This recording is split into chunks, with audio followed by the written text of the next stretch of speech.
and I'm so excited because today is episode 23 of Wheel Chooses TBR, and we're doing it new. I can't word. We're doing it a little bit different because we have a new wheel to work with, everybody. Look at this. Ooh, it has, I think, 63 prompts off the top of my head right now, and I'm so excited. I'm so excited for this because we're also throwing in another curveball, in that I love doing themed reading vlogs, but I don't know what theme to do, so I created a second wheel. There's 2 wheels, and we're going to spin one wheel to see what theme we get, and we're going to determine 3 books that fit that theme, and then we're going to spin another 7 times so that we have 10 books in total for my monthly TBR of like the regular TBR prompt wheel. And there's just some really, really cool prompts on here, such as letters with the same name, also with the same initials as myself. We have a prompt which is about this TBR machine I found online, which I guess is like you would spin the wheel, land on TBR machine, and then you have another wheel that you need to go to, kind of thing. Oh my gosh, it's just, I'm really, really excited. So without further ado, let's do this. This is the first time you have clicked on one of these videos. The way I do it is as follows, because I am a self-declared library queen. I will spin the wheel, find a prompt, and then I will go away and like figure out what book I can get out of the library, what book I can put on hold, what book I can find ebooks and PDFs for, and then that's kind of how it does. I have no physical TBR. I have literally just moved to Melbourne less than a month ago, so I have no physical books, so everything will just be me showing you the book I intend to grab from the library when I cycle out a few suburbs and get to the library. So that's how this is going to work. Sorry I don't have any like big aesthetic shelves, but also like less consumerism. So let's spin the wheel to figure out what my theme prompt is for this month's themed reading vlog. Here we go.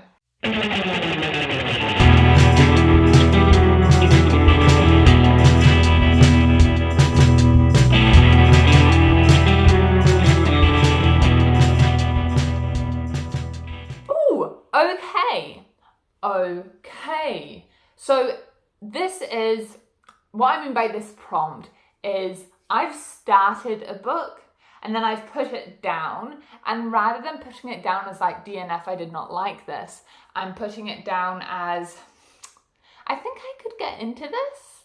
I just, not right now. Let me just return it to the library, let someone else read it, and I'll come back to it. And I actually have a shelf on my Goodreads called Wrong Time, Try Again shelf. So I'm gonna pop over to there and see what 3 books I can pick out from that shelf. Okay, the first one I'm going to do is The Priory of the Orange Tree by Samantha Shannon. This is an epic fantasy novel that I got like 100 pages into. In fact, I think I started reading it as a book club pick, maybe even for my own book club when I tried to get that running last year. It was just one too many things. I just couldn't keep on top of it, so we ended up canning that book club. Although we had a good few times, few good reads. But anyway, I digress. I got to 100 pages, and quite honestly, I remember loving the book, and I can remember quite a bit of the book, but it's big, it's chunky, and I just didn't feel like I could finish it. I didn't have the motivation to finish it, and so I put it down, but I'm feeling motivated, so let's pick that chunky book back up. The next book I'm going to choose is Marie Lu's Champion. This is book 3 in the Legend series, book 3 of 4. And this is a YA dystopia. Now, if you've seen some of my recent vlogs, I've not been loving YA, but I remember enjoying these 2 books, like the first 2 books in the series I've read. And this is a book I got 30 pages into before putting it down. And looking back, it's because I forgot what happened in the first 2 books. I have since learned when I pick up a series and I haven't read the first books in that series for a hot minute, I go on Wikipedia or like find a book summary, a plot summary, and I read that before delving back into the series. I hadn't done that with Champion, so I was really confused, but I'll do that with Champion now. My last one is going to be The Unhoneymooners by Christina Lauren. In honor of it being Valentine's this month, I'm going to add a romance in here. Now, I will admit, I never actually started this book. However, I got this book out from the library and then returned it without reading it, and ever since then I would always check to see if the library had it, and it was always out, but I've just managed to get my hands on it. So that's 3 books. I like to have 10 books on my TBR. It keeps it manageable, and I think it's realistic. So we're going to spin 7 more times. So spin number 2, but for book 4 is...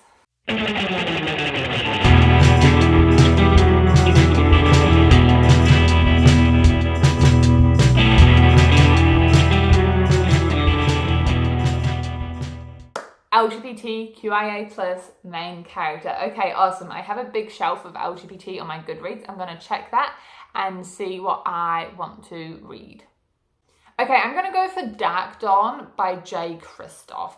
Now, the main character in this is Mia Colvert, and she is never labelled explicitly as to what her sexual orientation is. However, she is attracted to both men and women, so she is bisexual, which makes her a gay character.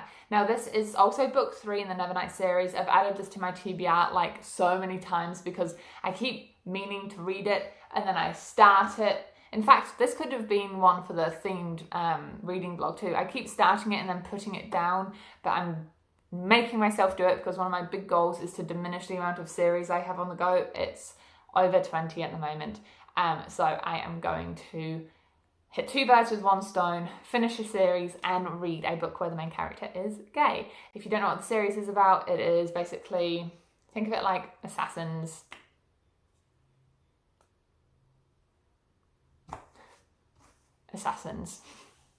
Wow, Bethany, you're a booktube channel. Why don't you, I don't know, try and describe the books?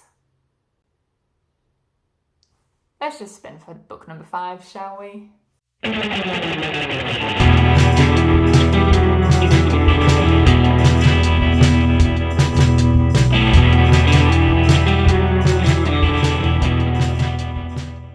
Oh, book with a person on the cover. This works out perfectly.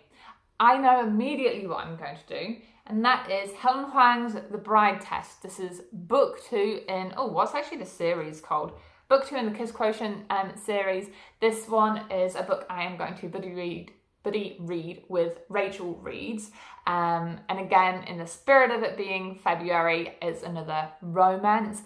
Now, if you have read the Kiss Quotient, it follows your 2 main protagonists, male and female, while the second book follows the male protagonist's younger brother, who is autistic. Now, what happens with this, the brother's name is Kai. Now, what happens with this is Kai's mother, in order to try get him romance, basically mail order brides him a woman. It's what she does. So the mail order bride is Esme, and she basically is like, yes, get me into America. I think this could be a big break for my family, because she's come from the slums in Ho Chi Minh City. And so she goes to America. She's like, okay, I'll try and make this guy fall in love. You know, we want to have a good relationship, a good, happy life. And long story short, she falls in love, but it's unrequited love because Kai seems to be unable to give love back, but he's just figuring himself out, and then romance. I mean, I'm hoping romance.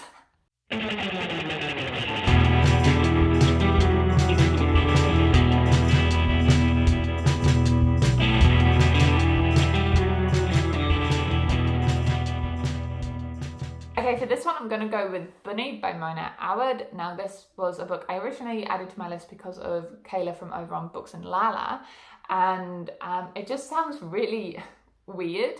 I'm just going to read this from the blurb because it's the best way to describe this. Samantha couldn't be more of an outsider in her small, highly selective MFA program at New England's Warren University.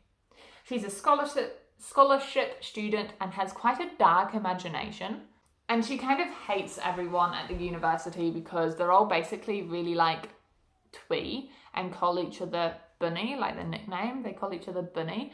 But everything changes when get this. She receives an invitation to the Bunny's fabled smut salon and finds herself inexplicably drawn to their front door, ditching her only friend in the process. As Samantha plunges deeper and deeper into the bunny's sinister yet saccharine world, beginning to take part in a ritualistic off-camp workshop, the edges of reality begin to blur. What? What? I want to read this. What? It is also shelved under horror, so I can only imagine that some of their rituals are like gruesome. Okay, book number 7, let's spin.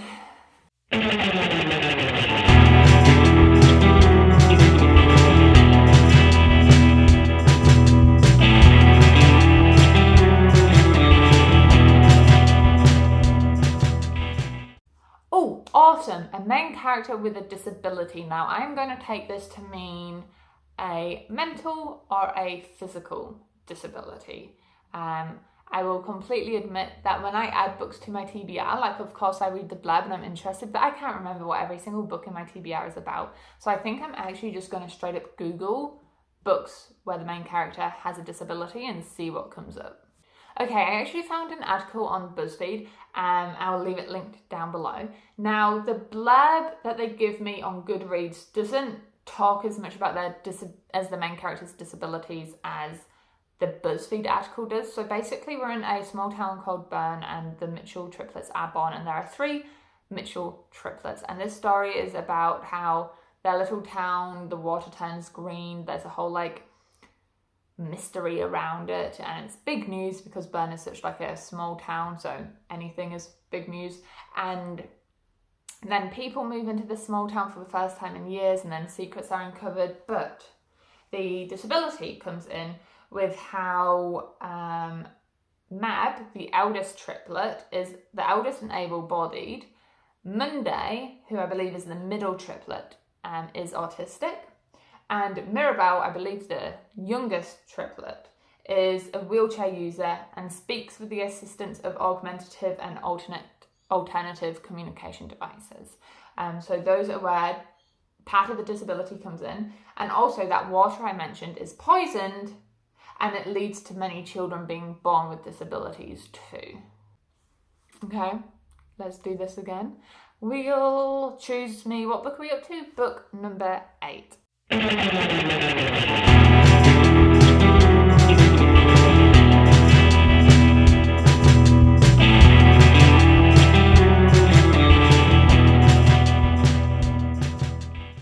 So excited. I'm so excited for this. So TBR machine, I mentioned this at the beginning. I'm surprised it came up. What are the chances? Basically, there's a website. I'm going to click a button and I'm giving myself 2 clicks because it can give up very niche prompts when I was playing around with it, but also it can potentially give you books. So it depends what we get. But I'm going to let myself click twice, and whatever one I prefer, I will do that one. Hey team, editing me here. I was looking for the recording of the screen recording for the TBR machine, and frustratingly, the recording of the 2 prompts that came up for me just disappeared. I cannot find them anywhere. So I'll pop up a video of a phone recording of what the website looks like with some of the prompts that pop up, but know that I stuck to the original prompts because it felt like cheating if I changed it. So yeah, sorry about that. Out of the 2, I'm going to go for the poetry option, and that's because I've been really wanting to read Ocean Vuong's latest poetry collection called, what's it called again? Time is Another. And I absolutely loved his book On Earth We're Briefly Gorgeous. I think it is a hauntingly sad yet beautiful, melancholy, gay romance novel, and I loved his language in it. It was literally the most poetic novel I think I have ever written. Gosh, if I wrote that, I'd be so proud. I have ever read. And so when I saw that he had come out with a poetry book, I was like, I need that in my life. And here we have the prompt for it. And again, I'm just going to read this straight from the blurb because it does it better than I ever could. So, Ocean Vuong searches for life among the aftershocks of his mother's death, embodying the paradox of sitting within grief while being determined to survive beyond it. Vuong contends with personal loss, the meaning of family, and the cost of being the product of an American war in America. At once vivid, brave and propulsive, Vuong's poems circle fragmented lives to find both restoration as well as the epicentre of the break. We're nearing the end, but we still have 2 more spins, so let's go for book number 9.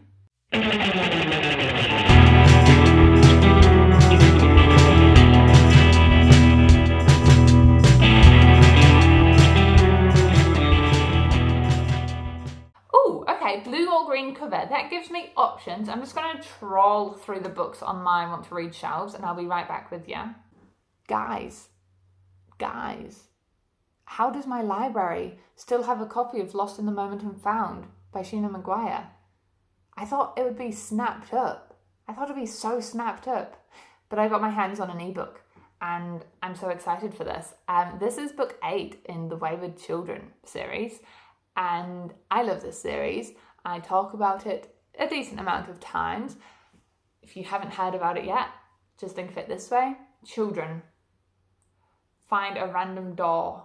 They go through it into another world and experience life at a different plane. And then they come back to reality.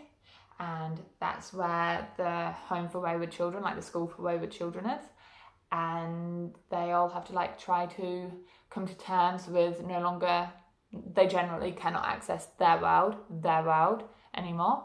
And it's just a really good series for imaginative storytelling and setting. If you're a reader who likes world building and vivid imagery, seriously check this series out if you haven't. Every book is, I think, less than 200 pages as well. In fact, let me double check how long this one is. This one is 208 pages, so typically quite short, and they're really quick reads. This is the latest book in the series, so I'm really surprised it's out here. This book in the series, this installment, is about a young girl who, her father doesn't come home, her father's lost or something, and she tries to find him, and her world, they don't belong to them, but the one she stumbles into is basically a shop for the lost and found. So you lose your hair tie down the couch, it ends up in the lost and found shop. You lose the lid to that Tupperware container, it's in that lost and found kind of shop. And so that's where she goes to try to find her dad, and she can't find her dad. So this sounds like an installation hugely set in someone's world rather than reality, and I'm just here for it. I'm so excited that I'll be able to read this book the same month, a month after it came out. I'm never that on top of things. Let's do the last spin though. Let's do it.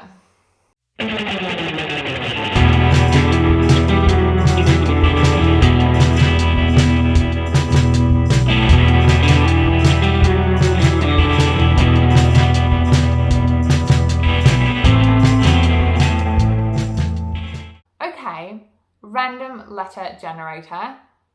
Let's see what we get.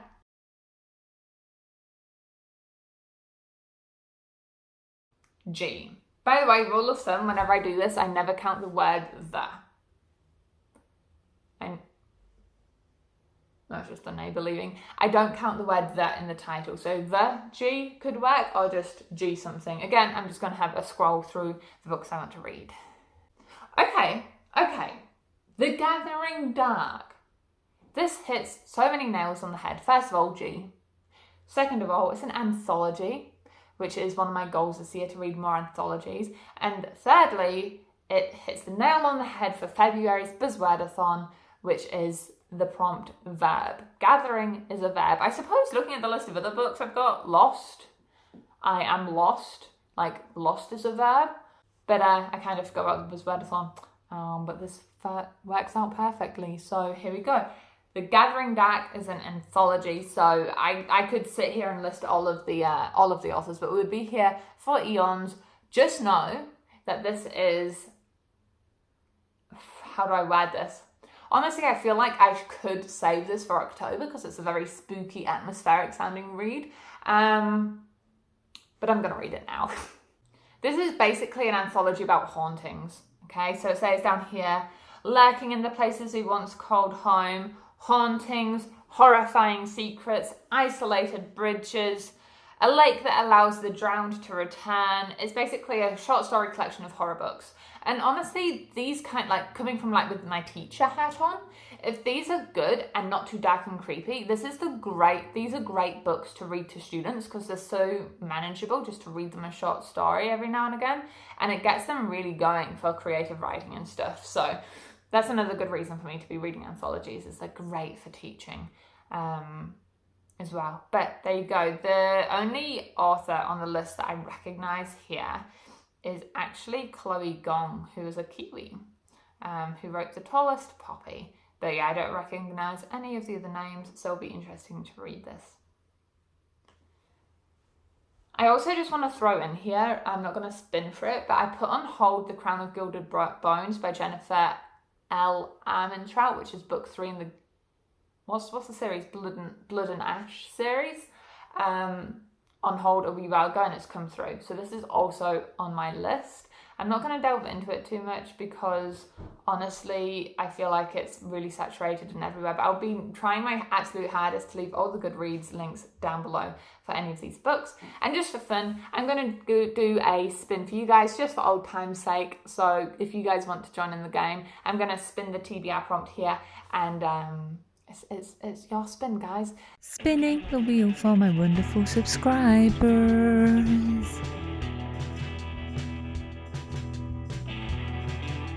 Yay! Let me know in the comments down below what book you chose to fulfill the prompt. Thank you so much for making it to the end of the video.